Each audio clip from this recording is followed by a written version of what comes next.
Welcome, everybody, and thank you for being with us today. I am thrilled to be back with you today. I was with you on May 7th, and I'm thrilled to be here again today.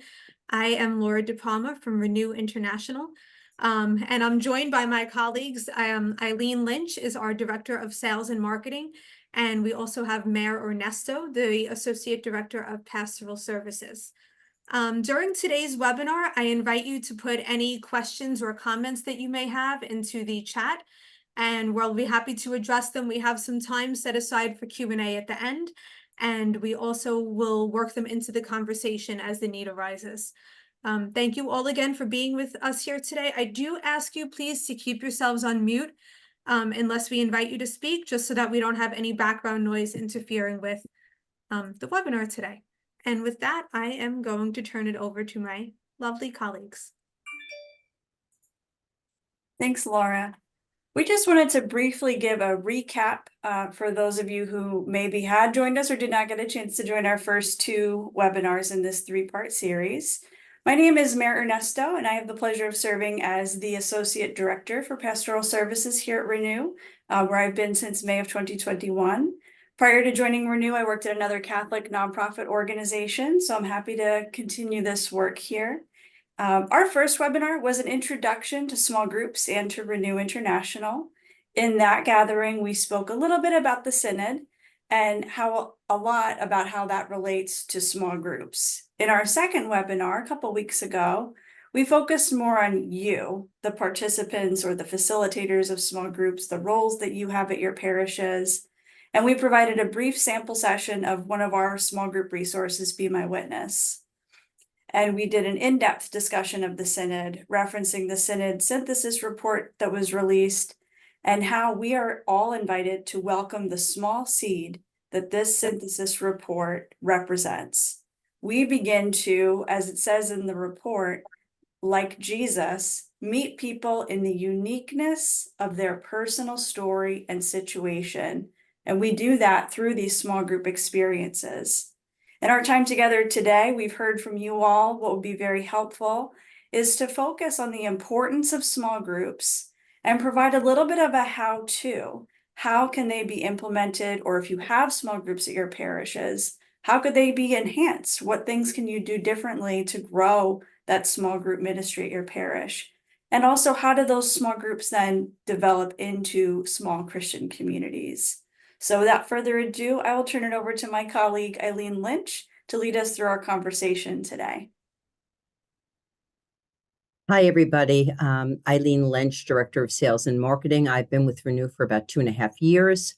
I came from a completely different industry, but was called to help support this mission and reframe and restructure some of our experiences and hopefully help support what you're doing individually in your parishes and as groups and Christian communities. Small Christian communities strengthen parish mission. We begin to see a community of communities develop in the parish, often desiring to continue gathering well beyond these structured meetings.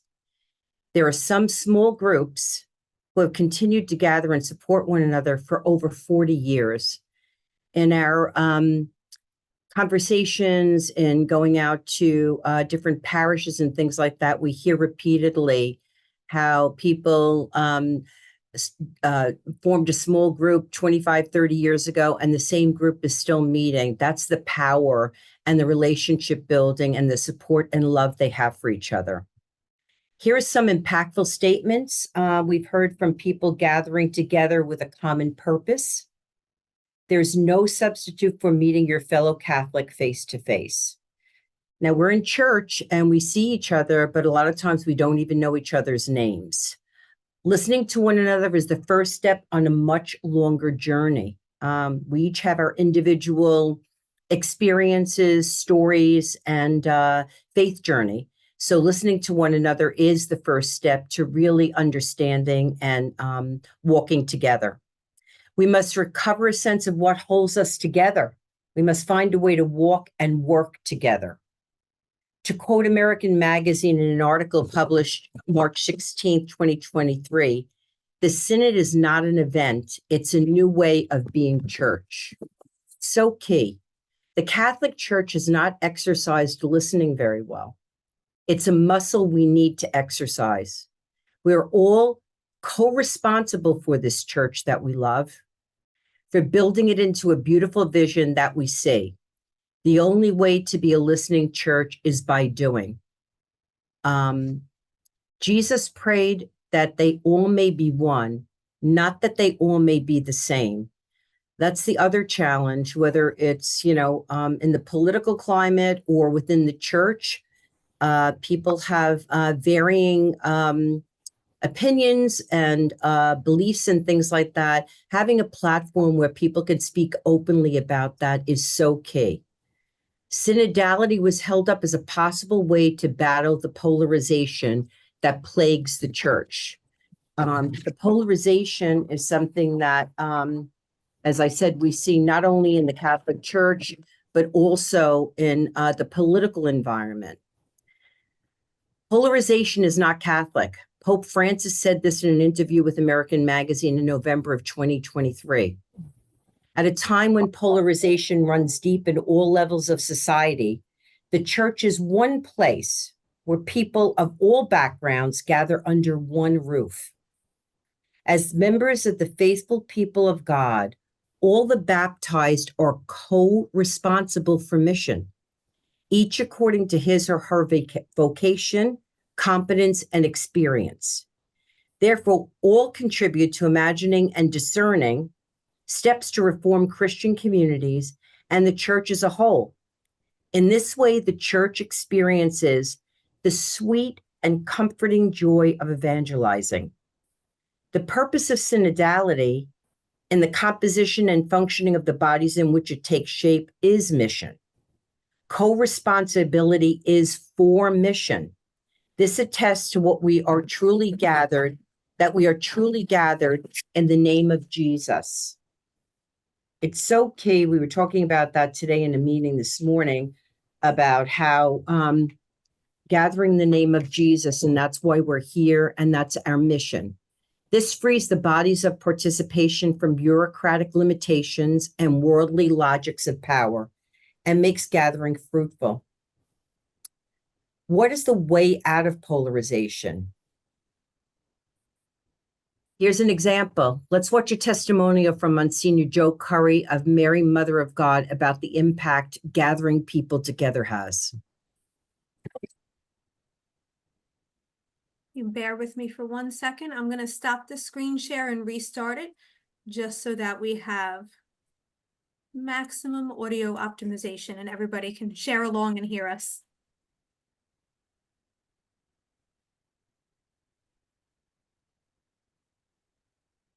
Excuse me. I had done other programs of building in my other parishes that I've been, of just building small faith communities. And I just found it to be such a wonderful thing for the parish.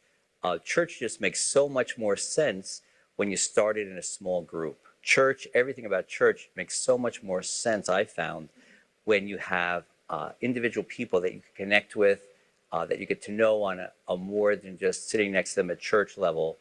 You get to know them personally. Jesus didn't start by putting an announcement in the bulletin. He started by a small group, and that small group learned about each other and supported each other, and they stuck together, and everything made so much more sense. Things seemed so much more possible when you did that. As a priest, and I've been ordained 37 years, for almost all of those years, I've been part of a small faith community of priests, like a small support group. And I just know that has made it a transformative, life-giving, peace-filling, that those groups have made a significant difference in my life. So to me, especially in the days we live in times when our culture would want us to be divisive. They'd want to figure out all the reasons why we shouldn't be able to talk together, or why we shouldn't be able to sit together at a table.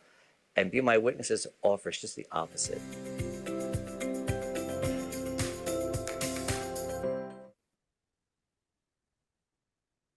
I had done other So we would like to ask you a couple of questions. Does your parish currently have small groups? If you do, what do they look like? How do they gather? And what strategies have been successful for you?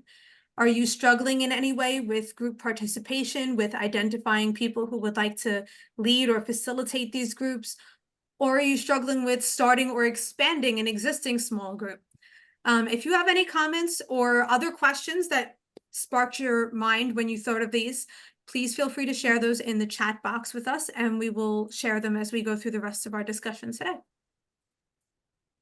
Yeah, I wanted to speak a little bit here to some leadership resources that that are important if you're looking to perhaps start a group, start your small groups, or even to re-engage folks or grow your small group ministry. These leadership resources are offered through Renew, Leading Prayer in Small Group and Essentials for Small Group Leaders, which really offer some key learnings that we've had over the years that help facilitators of small groups, even down to the language, right? That we say you're a leader of a small group.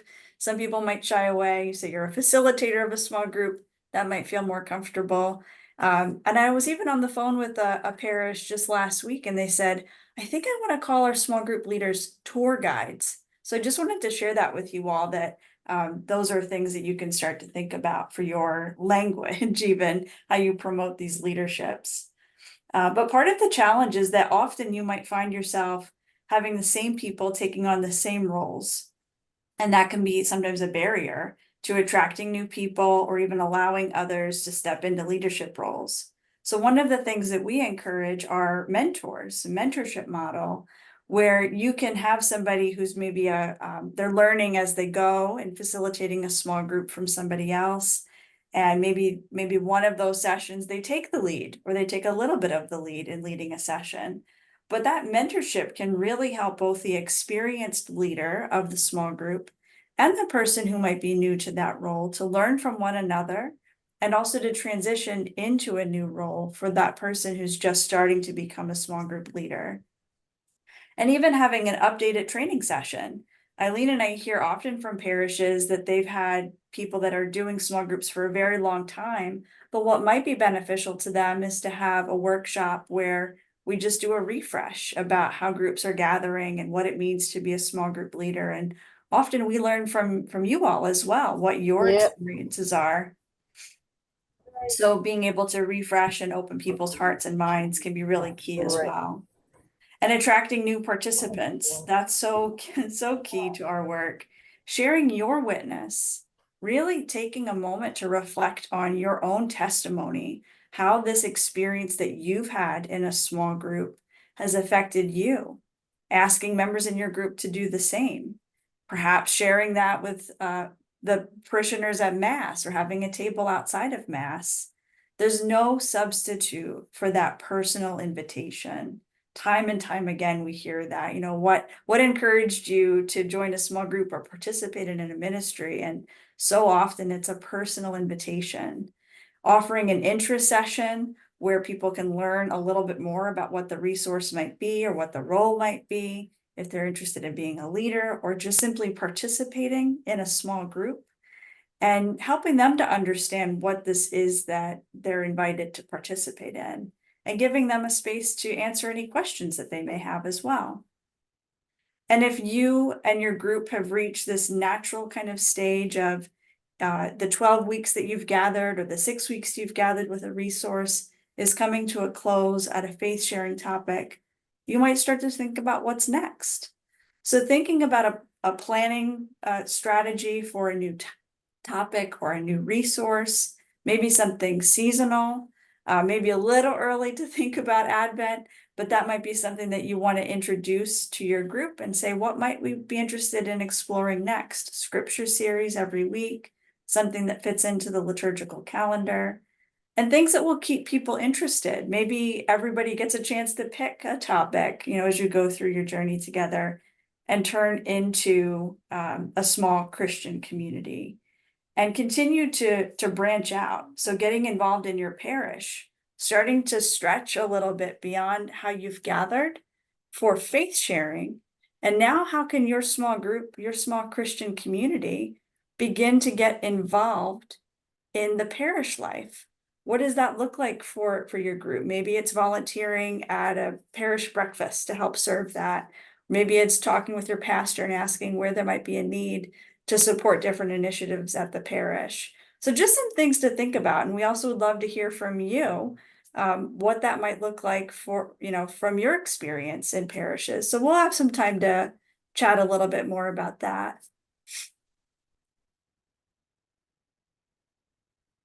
And I'll turn it over to Eileen. Getting started. If you don't have small group established, don't worry. We're here to listen and help. And Renew's had combined over 40 years of tried and true practices with modern technology to create effective and accessible programs. But if you have a small group, we're going to address that also because to Mayor's point, a lot of times the same leadership, for instance, might be there for 20 years. How do you attract new leadership? How do you attract new people to a group and things like that? So what we've heard consistently in the marketplace over the past couple of years is that a lot of parishes lost participants and parishioners to COVID, and they just haven't gotten them back. So we put together some ideas of how to kind of get started, either attracting new people or creating a small group in your parish. And the good news is we know that you can do it, and we're here to help. The other thing that I think is key is that pastors and a lot of time even the leadership, the paid leadership, are overwhelmed with a lot of things that they're already doing. And so it's really, really hard to institute something new. You might already be doing programs that people, you've been doing for 20 years that are successful. And there's nothing wrong with that, but changing it up a little bit can attract a new audience. It also can give new life to what's happening at the parish. So one of the ways in which we've seen parishes and parishioners and lay leadership be very successful is in personal invitation. There's nothing like someone reaching out to you and saying, you know what, we're going to be planning a small group. Would you be interested in participating? As I said before, I know in my church it's true too. I go to the same mass every Sunday, and the same people sit around me for the most part. And even when we say peace be with you, I still don't know most of their names. And so I think that's true across the board. So how do we make it more personal? How do we make the invitation more personal? Even talking to neighbors and friends, they may not be interested, but if you have enthusiasm about what it could be like, and that there's no level of religiosity that you have to have. One of the things when I first started working with Renew, I thought, I am just not religious enough to really be doing this. And that was a mistake. I have a strong faith. I've always had a strong faith, went to all Catholic schools and things like that. But I just felt I wasn't qualified. And I think that's true for a lot of people. They feel like they don't have anything to say or anything to contribute, but everybody has something to say and something to contribute. And some people could just sit and listen sometimes till they find a voice. Mayor and I went to a parish up in Worcester, New York. Father Joe started doing Be My Witness, and he had about 7 or 8 groups. And we went up midway to do a listening session. And it was so powerful. I was sitting with a group that there were like six of them. And one woman shared that she really didn't feel like she had a voice. And she really reluctantly joined the group because someone invited her, but she didn't expect to speak at all, out loud, certainly. And she said, but as the weeks went on, and they were past their 6th week, as the weeks went on, she said, I found that I did have something to say. And she said, it's the first time in my life that I really felt like I found my voice. and they happened to do on week 5, the session was on prayer.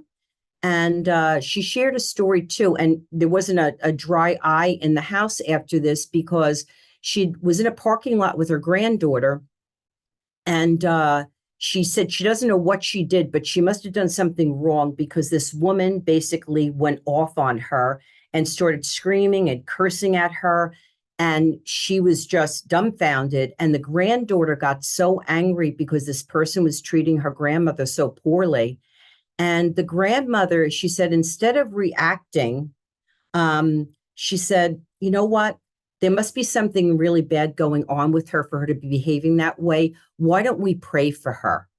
And that's what they did. And it took all of the tension, it took all of the animosity away from them. And she said that never would have happened had I not been in this group and really feeling like I had something to say. So personal invitation. And the good news is with the resources at Renew, and I'm sure other publishers, but Renew specifically, all of our books are created and developed with small group faith sharing and small Christian communities in mind. So it's a no-brainer. It's a step-by-step each session, a reading, a meditation. There's even recommendations for songs and things like that. And it really takes you through it. So anyone can do it, and it really can be life-changing.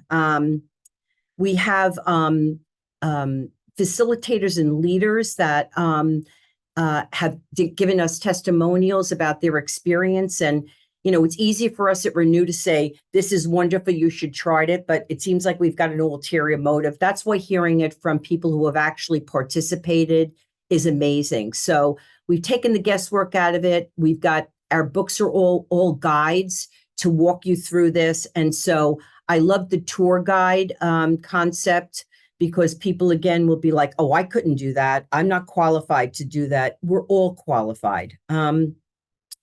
And one of the things that we did in conjunction with the USCCB, we have produced a new resource, Many Voices, One Spirit. And it's free. It's free to everyone. And it specifically speaks to the issue of polarization in the country and in the world, and especially in the church. And it can really help you get started addressing some of these issues. It can help you learn to not to agree to disagree, but rather agree to understand. And again, I love that, agree to understand. And that's because it allows us to really listen, really develop a listening ear, and really understand that we are all unique and we all have our own beliefs. There's certain tenets that everyone believes, but everyone comes at it a little bit differently. So striving not to have identical points of view, but to understand where the other person's coming from. And that was supported by the USCCB. And so if you'd like, certainly put your information in the chat box. The only thing that we ask is that you pay for the postage. And we'll send as many copies as we want. Up to 10 we can send for $4.29. So, but we're happy to share that. And it could be a really good start to have the conversation. Thank you so much, Eileen.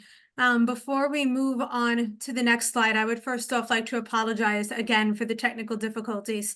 Computers will be computers. I'm certainly no greater expert than Eileen is, but I do apologize for the inconvenience.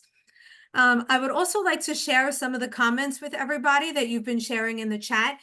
Jean says that her parish actually finds a lot of success with short-term 4 to 6 week sessions, instead of trying to continue for months or years on end, that having those kind of very short-term, low commitment opportunities available for people have garnered a lot of success in her community.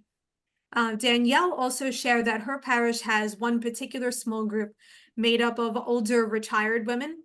They get together to pray, to talk about health-related issues, and have recently started a prayer shawl ministry. And they meet during the day on a weekday.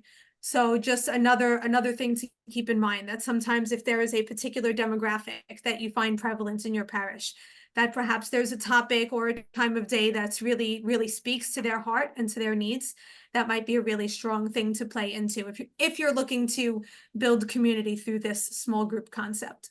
Donna Cox also shared that she has had small groups in her parish for the past 10 years, and they have a variety of small groups that cater to family, women, men, young professionals, young adults, co-ed, and more, that they try to reach a whole variety of different demographics.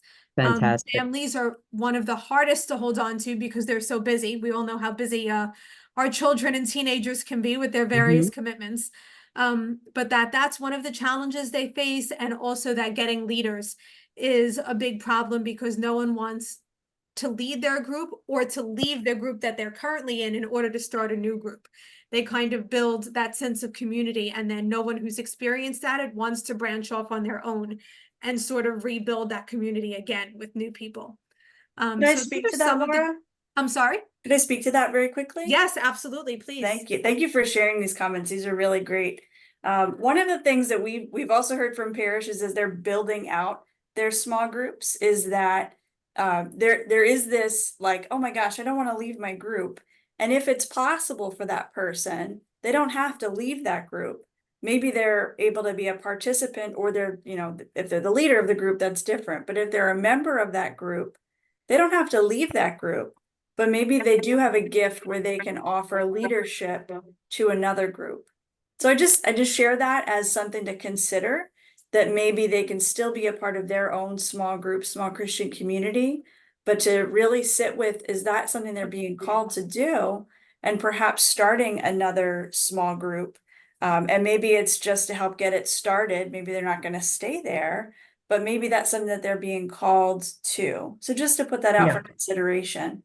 Yeah, and Mayor, I thought, I was thinking the same thing, and some of the conversations that we've had too is that it's really hard to get people to separate from their group, but we have a concept, I see in you, and we've asked groups that have leaders that have been doing the leadership for that particular group for a long time to maybe identify one or two people in that group and sort of over a year, kind of talk to them about the fact that I see in you some really, leadership qualities, or I really think that you could do this.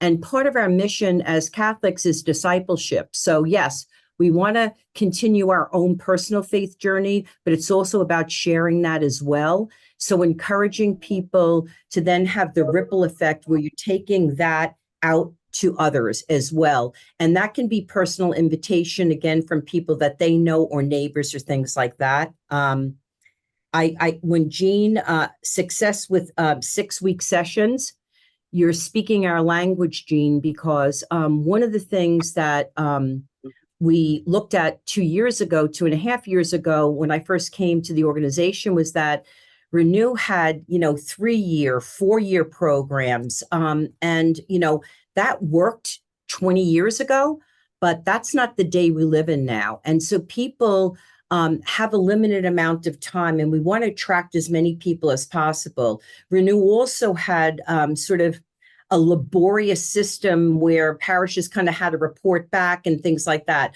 We've eliminated all of that.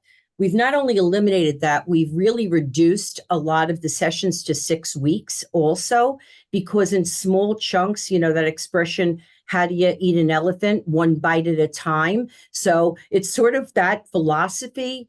And with the, times being the thing that people have the least of, we want to attract as many people as possible. We want you to attract as many people as possible. So we've really looked at minimizing any commitment other than just, if you'd like the program, if you'd like support, we're here to support.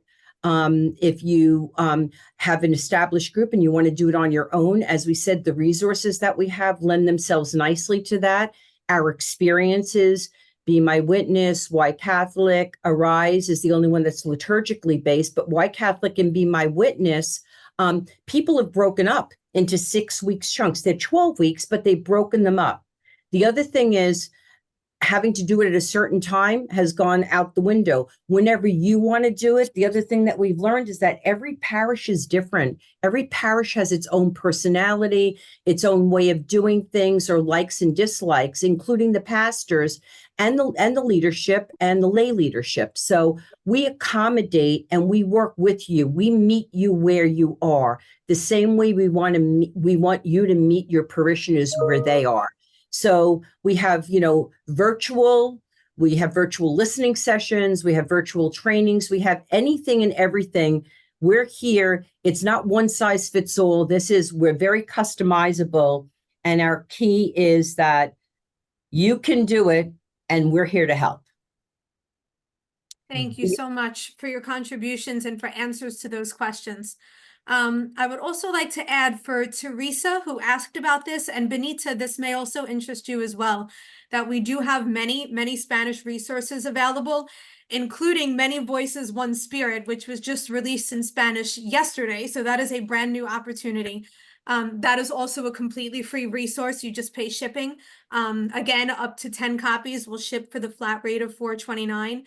And that was just released yesterday. So if anybody would like that or more information about any of our Spanish or English resources, I think we're going to speak about that a little bit more in depth on the next slide.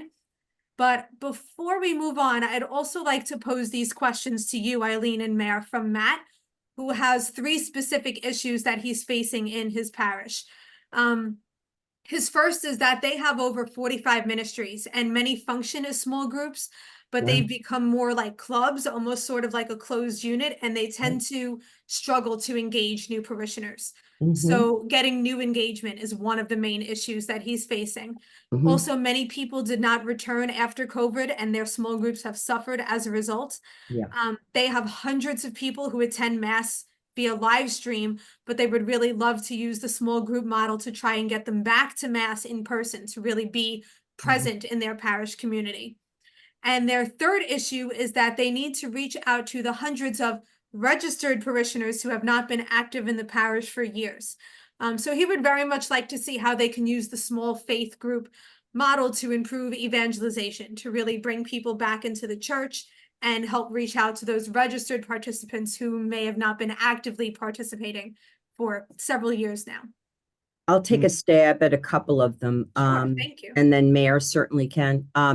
Very, very compelling questions. And again, what we hear a lot of parishes are dealing with. I think that, unfortunately, that's one of the dangers of having small groups or ministries that have been sort of cliquish, that they're not open and people feel like they're not invited. And so I know of a pastor, and it was a little bit, hard-handed, but it was effective. And he told all of the sort of ministry leaders that they had one more year and they needed to identify someone to take over in that role, and that they could then switch to another ministry. They could do something else to support the parish, but that because of and thank them for their, service and their longevity and things like that, but that it had become a barrier to bringing new people in. And if anyone is dealing with the right Christian attitude and not their ego, they will hear that. It's the way you present it. But it was across the board. It wasn't singled out like one ministry. It was all of the ministries that had been doing that for a very, very long time. And as I said, even at my church, when I first came to my church, I did not feel welcomed. There was not the sense of open-hearted hospitality to me. And I've shared that with them because I don't think that that's what their intention was. But if you're not intentional about keeping an open-hearted, welcoming atmosphere, especially if you're trying to attract younger people, they're about community. And people, unfortunately, also get a little staid and become almost like they think they're the leaders, the real leaders, and they're not. So it's really a healthy thing to kind of shake it up And if you do that, you and bring some other people in, you'll start attracting other people. And, you don't want to, dismiss or anger the people that have been doing it for a long time. But if they're doing it for the right reasons, they'll understand, and that will be helpful. I hope that helps. Thank you I so just much. want to add a little bit to that, Eileen, and you touched on it, so I might be just saying it, but a different way. One thing I think, Matt, that you might want to consider posing to these groups is to really think about what is your parish's mission, right? We talked about the church's mission, but every parish has a mission, a vision. So to ask each of these ministries to really think about how the work that they're doing connects back to that central thread, why they exist for that parish's mission. So that might be something that you want to pose to them to think about. And the other note that I just sort of wrote down is thinking about, so often folks who've been doing a ministry for a very long time do feel a sense of ownership of it. And that's okay. That's normal. That's natural. To think about it as your baby, your ministry, you've worked so hard to build, but there's a legacy there. And that's an important conversation as well, that in, 15, 20, 30 years from now, what do those current leaders want that ministry to look like? And what are the things that they should be starting to do now to ensure that that's achieved? One of those things might be ensuring that new people are welcomed into that ministry, learn about the ministry. And then the last point I wrote down was for them to really ask why.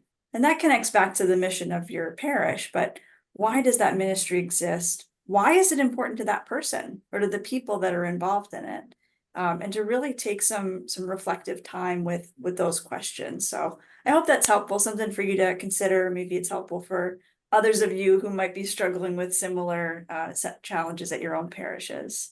And one of the other things that you asked about, and we've seen this be very successful too, it's having people that are involved at Mass, especially if you're live streaming, and sort of saying, I'm talking to the people who are on live stream right now. And again, personal invitation saying, we want you back, we need you back. And then talk about some of the small groups that you're putting together, for instance, and I'll just, we have social content also. So a lot of times people won't respond to something that they deem religious, but they might be very interested in the environment or in social justice. And so we have resources also that speak to that. So where you might not attract someone to a small group, or it may be another key to saying, we have this group that we want to start. For those of you who are concerned about the environment, this is your opportunity to come and speak to us, because as a church, as a parish, we're trying to be as environmentally friendly as we possibly can. At the same time, this talks about how the earth and the world is our spiritual home also, right? And so how do we take care of that? So there's ways to, and we found the most effective thing is not for the priest to say it, but for an actual parishioner who's participating or wants to start the group and saying, I need you, and asking them directly that you want them to participate and to come back and that it's important. And that's the lifeline, and the church is the people. So I hope that's helpful. Thank you so much, Eileen and Mayor, for addressing all of those questions and comments. I've also posted in the chat, I posted the web address for our bookstore. If anyone would like to explore resources other than Many Voices, One Spirit, all of our books are designed for use by small groups and are divided into sessions.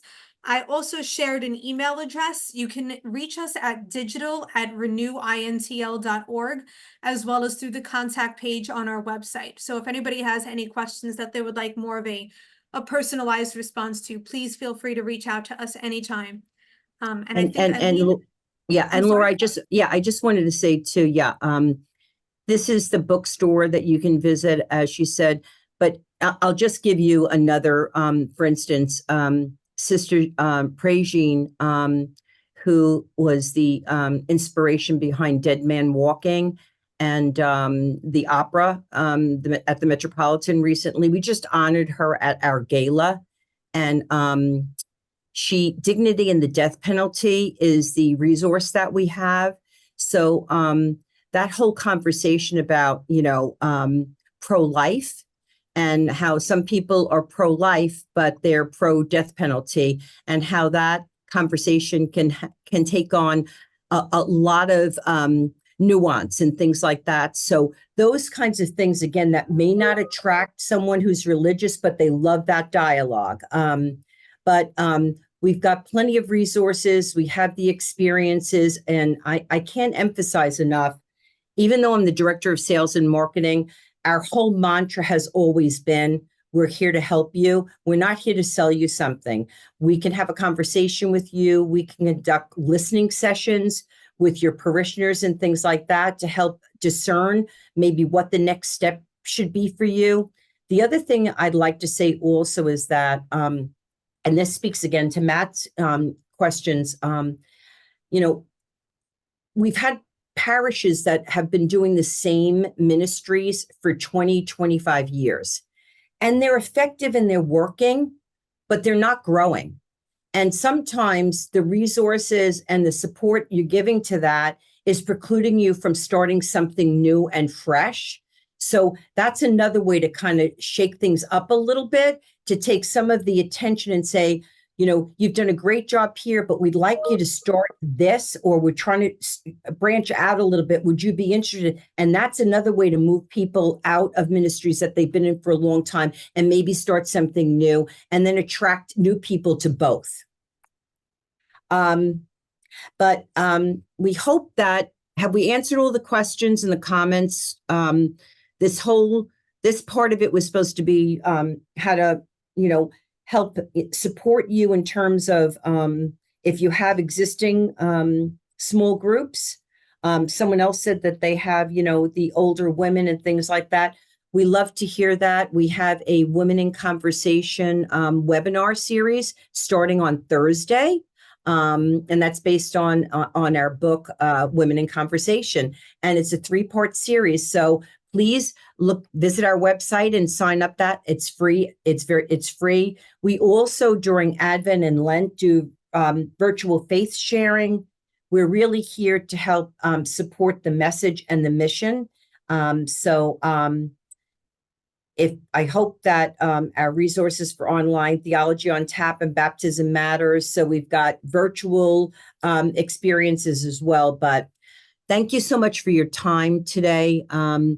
We're here to help. Please call me, call Mayor, call anybody here, and we're willing to have a conversation and discuss anything or help you in any way that we can. But we're going to end this with an introduction of a final testimony from Monsignor Joe Curry, again from Mary, Mother of God. God bless all of you, and thank you for your time. I'd also like to add 2 more things before we jump into that testimony.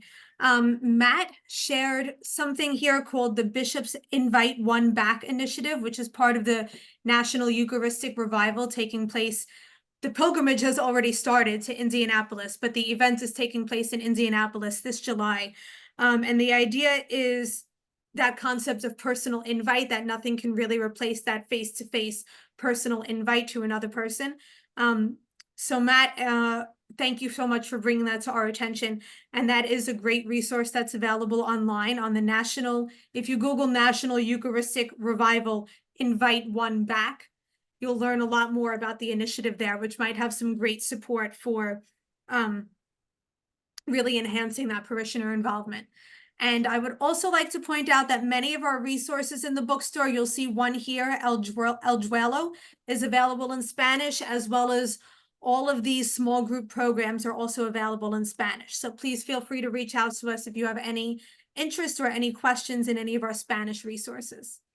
And Laura, I know we could keep talking, but the other thing that I'd like to mention to everyone is that we have 2 Eucharists in honor of the year of the Eucharist. The Eucharist Encountering Jesus is one. And then we have a new Tanya Geist title, which is the Eucharist, the Real Presence of Christ, which will be released very soon. Yeah. So we have both of those as well. And so we try to cover everything that we can to help support you. And as I said, if you, there's sample sessions of all the books on the bookstore too, so you can see in real time what we're talking about in terms of how it's really like a guide and step by step. There's no guesswork to it. So anyway, without further ado. And this time we mean it. All the things that we as pastors want our parish to do to communicate better with each other, to learn more about their faith. It is so hard to do it when you're talking about 2,000 families or 3,000 families. If you could get a group of 6 people to do it, it just seems so much more possible. Then there's a possibility now that I could get the rest of the group to do this. So it is a way to begin to take the things you dream about or vision as a pastor and kind of experiment or see if this could work. And if you see it working and it comes to life and people's lives are changed or transformed, it just kind of takes a life of its own then. I would recommend it to other parishes because it's a way for you to live your vision or to help your vision be communicated to your people.